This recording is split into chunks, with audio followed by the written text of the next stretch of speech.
Welcome back to SlimBits. In this episode, I want to talk a little bit about the world that Gamer of Destiny takes place in, and maybe a little bit of background information on the characters and some of their designs. So the idea behind Playsylvania, the setting of Gamer of Destiny, was that it was a hybrid of all possible settings for video games. You know, it was equal parts Tolkien-esque fantasy world, modern metropolis, high-tech future, horrifying netherworld, and everything in between. This is a world where magic, science, and gritty resolve not only coexist, but are on equal footing. You know, where you could bring a laser sword to a rocket launcher fight, where you could take on a dragon using nothing but your fists. If you can do it in a video game, someone would probably doing it in Playsylvania. So if a player's actions were available in Playsylvania, that would naturally mean everything else from those games could happen as well. The elements and tropes from those games were real and independent from each other, but they could also overlap. So a sinister mafia boss from Grand Theft Auto, for example, might be using Goombas from Super Mario Bros. As his henchmen. And like all the prophetic MacGuffins from every RPG ever made are all real, and any one of them could destroy the world. This concept pretty much gave me carte blanche to go crazy with my designs. You know, all those environments and sounds and objectives I remember from the games I played as a kid, you know, it was like all this time I was just doing research for this project. And this to me was going to be Gamer of Destiny's biggest draw. You know, what would get people, you know, that would encourage people to do multiple viewings and to see what kind of sight gags or references they missed the first time around.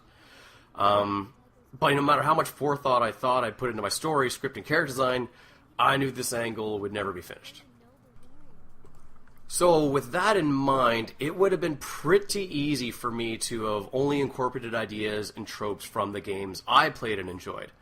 You know, I suck at fighting games, and I don't really play first-person shooters or horror games. Frankly, I only buy like 1 or 2 games a year these days. But I didn't want Gamer of Destiny to be a movie with like a million Zelda or Guitar Hero references in it and nothing else. You know, I tried to make this a series for all gamers. So to achieve this, I narrowed the wide spectrum of game genres to be referenced into the most popular, prototypical, and most thematically interesting genres, and then built my world around them. So the world of Playsylvania is populated by tribes, and these tribes are based around different game genres.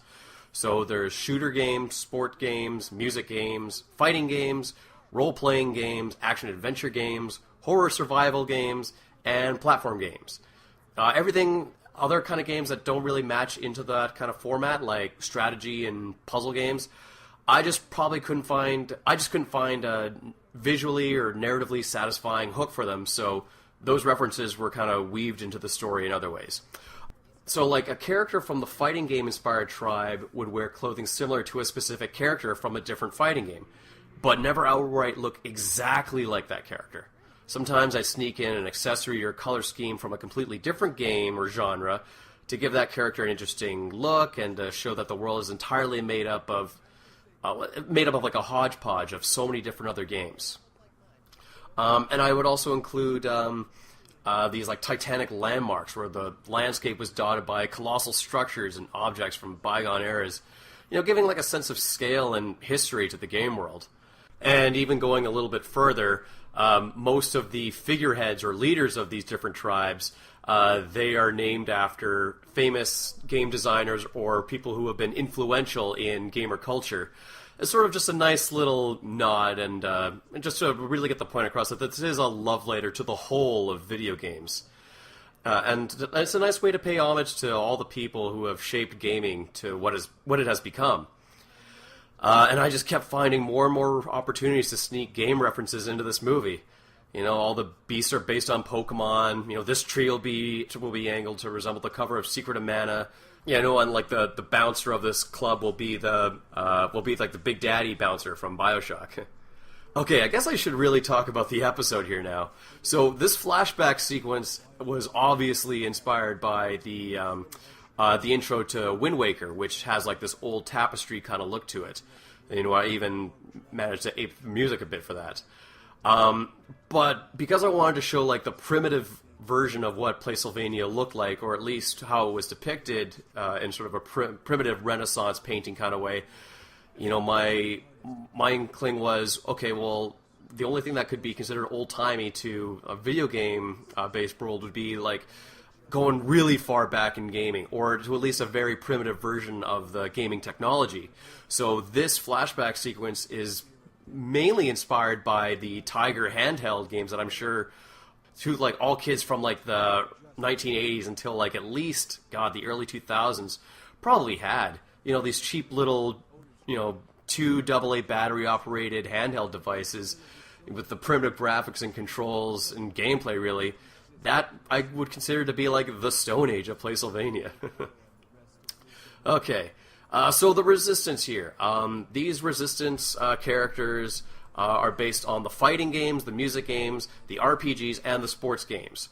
And the reason I kind of banded them together was because those, like, compared to some of the other characters that I have in this movie, like the gangsters, the aliens, and the zombies, these people are the most like human and therefore relatable characters.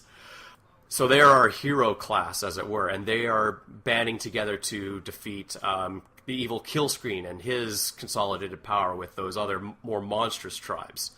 And maybe just because Killscreen's group is a little more organized, or they have a more clear goal in mind. They need, like this ragtag group of heroes need a character like Rob to lead them to a new golden age, I suppose. Most of these characters were also chosen because Rob Belmont, our main character, who is named after Rob, the old Nintendo robot accessory, and the Belmont family clan from the Castlevania series, Rob Belmont is a nerd. And, even though that shouldn't really matter, he's this four-eyed, short, scrawny little runt. And even though he disguises it well, he has a lot of insecurity about himself. And he kind of plays up this overconfidence in his own abilities.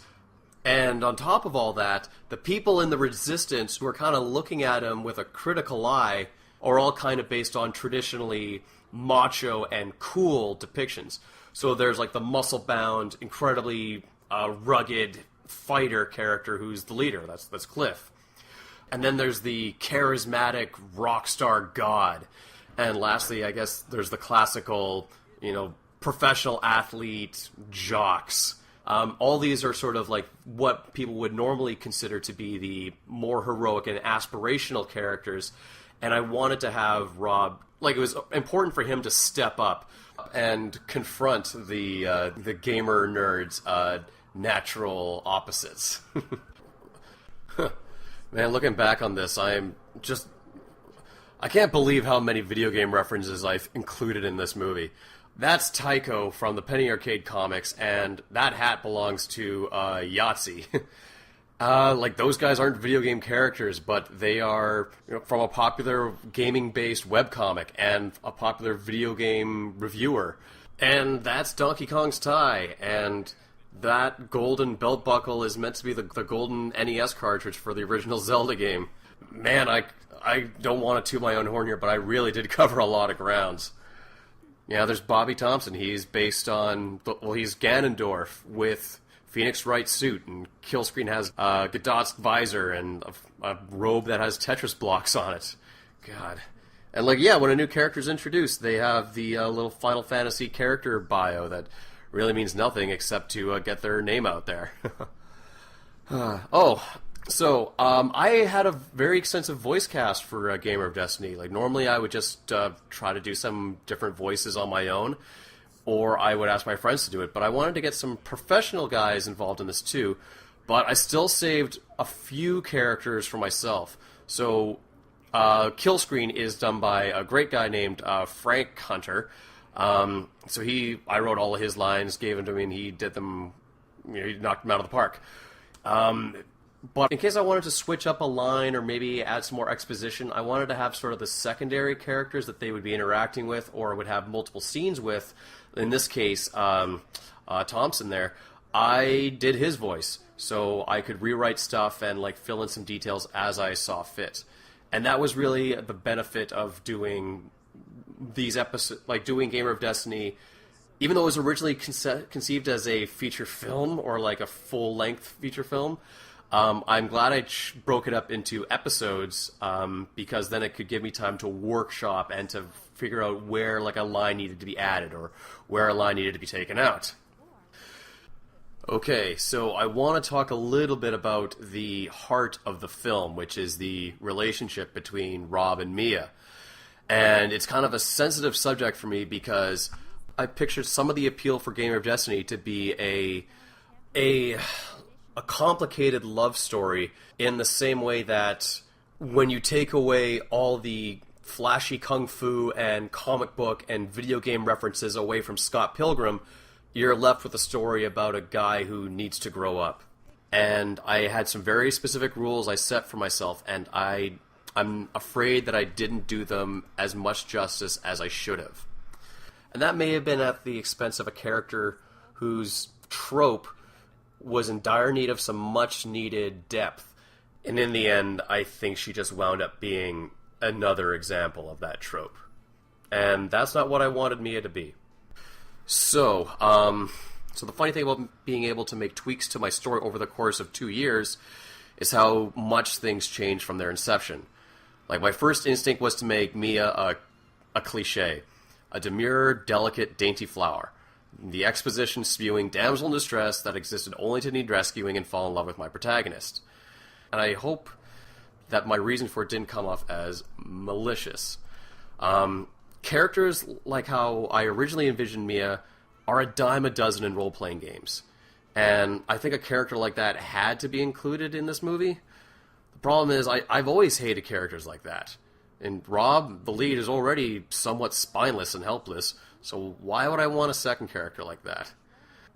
Knowing how prototypical women like that are in video games, I tried making Mia a little bit more compelling and sympathetic, while still being kind of true to a cliche that I've never really been a fan of.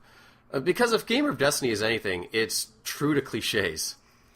The way I see it, Rob and Mia are both young adults in Gamer of Destiny, roughly in their early 20s, and they both deal with themes of self-confidence and accepting responsibility. The difference is, while Rob hadn't yet matured into those roles, Mia had those responsibilities and events thrusted upon her before the events of our story, and in that scenario, she had failed. Throughout the course of the story, we learn Mia was a leader of her RPG-inspired was the leader of the RPG-inspired faction, and that in Killscreen's first invasion, she panicked and brought in a ringer to lead her people for her. So, as in RPG games where characters can summon creatures to help them in battles or in times of need, Mia believes that Rob had been delivered to answer her prayers and to redeem her for her own past mistakes. In Rob, she saw redemption. And in Mia, Rob, who normally has issues of self-confidence and is quite nervous, now has a character who admires him and believes him, and he doesn't really know why. I never saw her as incompetent. I just saw her as a young person in a position of authority, and young people make mistakes. It happens. It happened to me the first few times I was in a leadership position. And I envisioned Mia, the typical soft-spoken RPG healer, to be a very capable and benevolent leader during peacetime, but she's not a warrior, and neither is anyone else in her tribe. Everything she does and doesn't do is a result of her doing what she thinks is the best course of action, but sometimes that amounts to things that don't involve her taking any action herself. And therein lies the commonality between her and Rob, that feeling of doubt and overconfidence in the wrong time. At the end of it all, Gamer of Destiny was a very ambitious project, and in some cases, like the relationship between Mia and Rob, which I wanted to be a romantic one, but sort of a budding romance one, I just bit off more than I could chew with that. And that's kind of what I really wanted to get across in this SlimBits episode. That there was a lot of forethought that went into Gamer of Destiny, whether it was like the character designs or the world, or even the story I wanted to tell. And, you know, in some cases it clicked, and in some areas it certainly didn't. I'm still immensely proud of what I was able to do with this movie. But if there was any kind of moment, especially with the romance story, if it seemed traditional in all the wrong ways or kind of unoriginal, yeah, you're right. I could have certainly done that better. Anyways, thank you for listening. I promise that the next SlimBits episode will be a little less dour here at the end. Bye.